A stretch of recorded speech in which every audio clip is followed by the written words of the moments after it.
All right, let's dive in. Today we're tackling something everyone faces, pressure. Specifically, how to handle it, especially in sports. And we've got some awesome advice straight from a pro coach. You know how you get those pregame jitters, that nervous energy? Mm. Turns out this coach thinks that might be your secret weapon. Yeah, it's wild, right? This coach actually says pressure isn't the enemy. They say it's a sign you're in the game, you're pushing your limits. Instead of fearing it, what if we could use it to our advantage? It's almost like a weightlifting bar. You know, it can crush you or you can use it to get stronger. But how do we actually make that mental shift? It's easy to say embrace the pressure, but doing it is tougher. Well, the coach has this really cool technique. It's about changing how you talk to yourself. Instead of thinking, I can't mess this up, you shift to, I'm ready for whatever happens. Small change, but powerful. It's a great point. So instead of focusing on messing up, we focus on being prepared, right? It's like we're acknowledging the pressure, but choosing to use it to help us perform better. Exactly. And this leads to another big thing. Mental prep is just as crucial as physical training, the coach says. It's not all about drills and technique, it's about your mindset too. So we're not just hitting the gym, we're hitting the mental gym too. But what does that actually look like? Well, the coach is a big believer in visualization. They say you got to really vividly imagine yourself succeeding, feel the movements, hear the cheers, everything. It's like you're creating a roadmap in your mind for success. So it's not some vague daydream. It's like this detailed sensory experience you're building. hmm But what about when those doubts pop up? How do we get rid of that negative self-talk? Power phrases, that's what the coach says. Things like, I've got this, I'm ready, even just a deep breath and saying, bring it on. It's about replacing the negativity with positive stuff, pumping yourself up. Okay, so we're picturing success using positive self-talk, but what about that physical stuff? Mhm. Sweaty palms, racing heart. Can we really just think those away? Totally normal to feel that way. The coach says it's our natural response to pressure, but we can manage it. Have you heard of 478 breathing? I've heard of it, but I'm not really sure how it works. It's pretty simple. You breathe in slow for 4 counts, hold it for 7, then breathe out slow for 8. Do that a few times, it calms your whole system down, your heart rate slows, and you ease up on that fight or flight feeling. So by controlling our breath, we're kind of hitting pause on our body's stress response. Interesting. But what about when it's not just butterflies, like when your whole body feels tense from stress? That's where PMR comes in, progressive muscle relaxation. Basically, you go through your body, tensing and relaxing different muscles. You start with your toes and work your way up to your head, releases the tension, and it often clears your mind too. Like giving yourself a massage from the inside out. I could say that'd be helpful right before a big game or presentation. Exactly. Relaxing your muscles tells your brain to chill out. But managing the physical stuff is only part of it.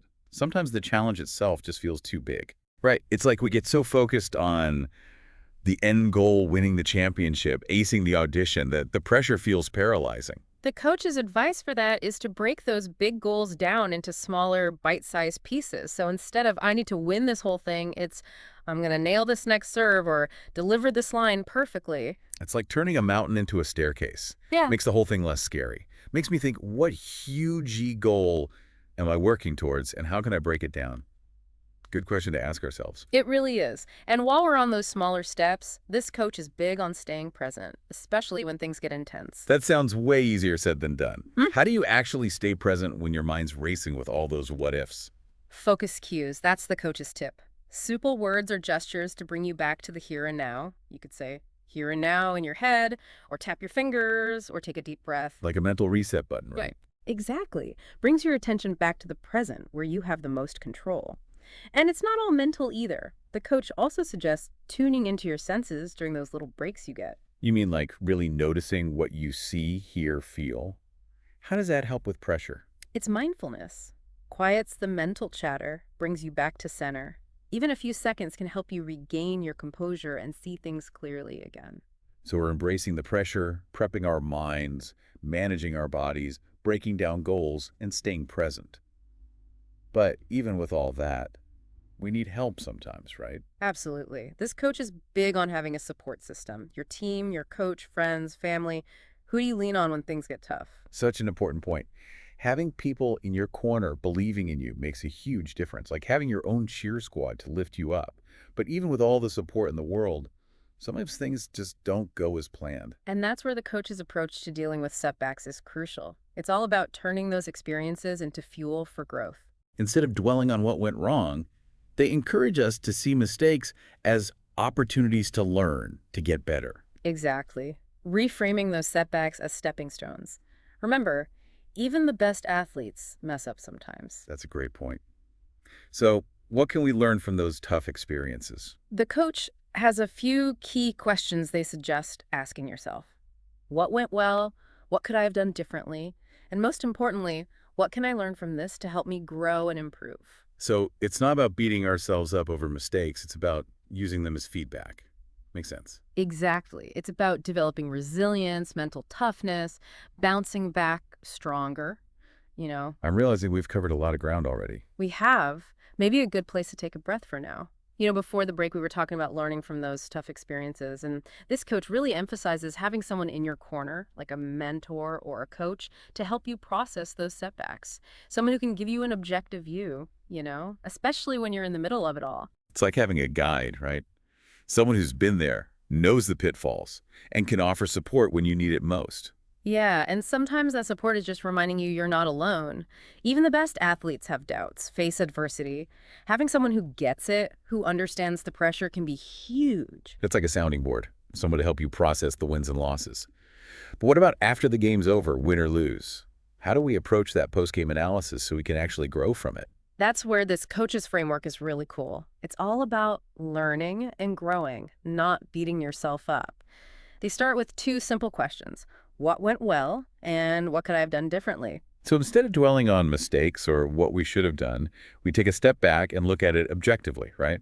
Like watching game film, looking for ways to improve without getting all negative. Exactly. You pinpoint your strengths and weaknesses so you can build on what's working and adjust where you need to.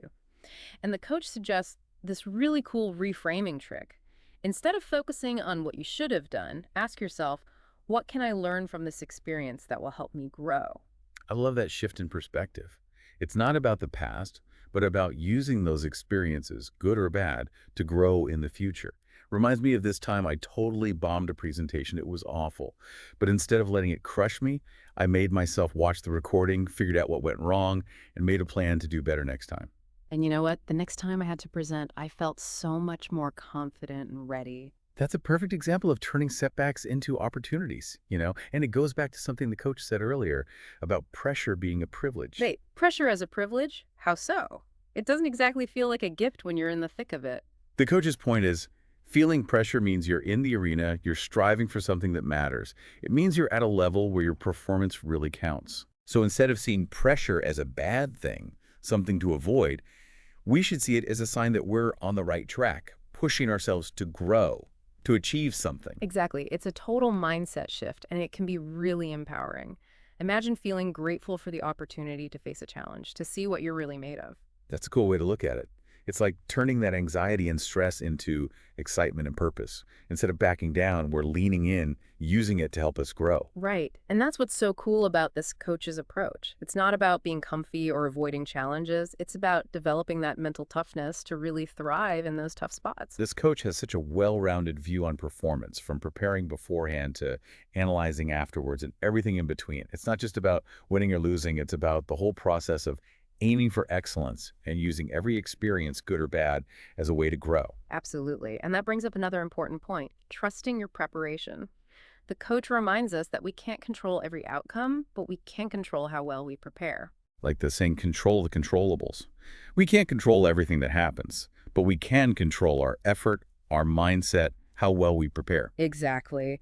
And when you've put in the work, when you know you've done everything you can to get ready, you can face the challenge feeling calm and confident, no matter what the outcome is. It's about letting go of what you can't control and focusing on what you can do to set yourself up for success. But even with the best prep, we'll still mess up, make mistakes, hit those roadblocks. What does this coach have to say about those inevitable challenges? Well, they have this powerful message about turning those experiences into fuel for growth. They say we should see mistakes not as failures, but as valuable feedback, a chance to learn and get better. So instead of dwelling on what went wrong, we're digging for the lessons hidden in those experiences. Exactly. It's all about asking yourself, what can I learn from this? How can I use this to become better, stronger, more resilient? It's like that quote, our greatest glory is not in never falling, but in rising every time we fall. This coach is all about taking those stumbles and using them to reach success. But even when we know in our heads that mistakes happen, it can be hard to shake those feelings of self-doubt. What does the coach suggest for those moments? That's where your support system comes in. Remember all those people we talked about? Teammates, coaches, mentors, friends, family, your cheer squad. Right, the people who believe in us even when we don't believe in ourselves, they remind us of our strengths and help us see the big picture. Exactly. Sometimes just talking to someone who gets it can make a world of difference. It's like a safety net to catch you when you fall, helping you bounce back stronger. And sometimes that support comes from unexpected places. I remember this one time I was really struggling with a project at work, totally stuck. Out of nowhere, a colleague I barely knew reached out to help. And just knowing someone believed in me, was willing to help, gave me the push I needed to get through it. That's the power of connection, especially when you're feeling down. It actually connects to another big part of this coach's philosophy: trusting your gut, that inner voice. So it's not just about listening to our coaches and mentors, but also tuning in to our own intuition. Exactly. The coach is all about developing that inner compass, knowing what's right for you, even if it goes against what everyone else is saying. That's so important, especially these days when we're bombarded with info and opinions from everywhere. It's easy to get lost in all the noise and forget to listen to our own inner voice. Right. And the coach suggests things like mindfulness, journaling, spending time in nature to strengthen that inner voice. It's about silencing the outside world and tuning into that wisdom we all have inside. Like learning to trust our own internal GPS, the one that knows the best route, even when the map seems wrong. But how do we know if it's really our intuition or just our fears and insecurities leading us astray? That's a great question. And the coach has an answer. They say to pay attention to how different choices make you feel. Does a particular path feel exciting and expansive? Or does it make you feel drained and constricted? So it's not just what we think, but also those gut feelings that tell us if we're on the right track. Exactly. Those feelings might be subtle, but they're always there. It's about becoming more aware of what's going on inside us and trusting those little whispers guiding us toward our true path. It's all so fascinating, but we've covered so much already. We have. Maybe it's a good time to pause and let everyone absorb all this awesome advice. So before the break, we were talking about intuition, and it just made me think about something else this coach talks about: self-compassion, especially when, things don't go our way. Oh, yeah, that's huge. This coach isn't all about just pushing through, being tough. They really emphasize being kind to yourself, especially when you face those setbacks. It's like beating yourself up doesn't really help, right? Just makes you lose confidence Mhm. and harder to bounce back. But how do we actually like do self-compassion, especially when you're feeling disappointed or like you failed? The coach has some pretty down-to-earth advice, actually. They say, first, just acknowledge how you feel, no judgment. It's okay to feel bummed, frustrated, even mad when things go wrong. It's normal. So instead of trying to like ignore those feelings, we're letting ourselves feel them. It's like No. saying, this sucks, and it's okay to feel that way. Exactly. And once you've done that, the next thing is to be as kind to yourself as you'd be to a good friend going through the same thing. So no harsh self-talk. Hmm. Instead, we're giving ourselves pep talks, encouragement, just like we would to someone we care about.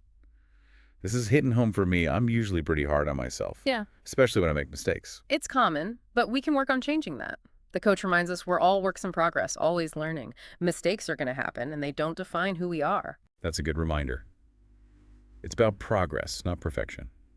Kind of reminds me of what the coach said about pressure being a privilege, actually. You're right, there is a connection there.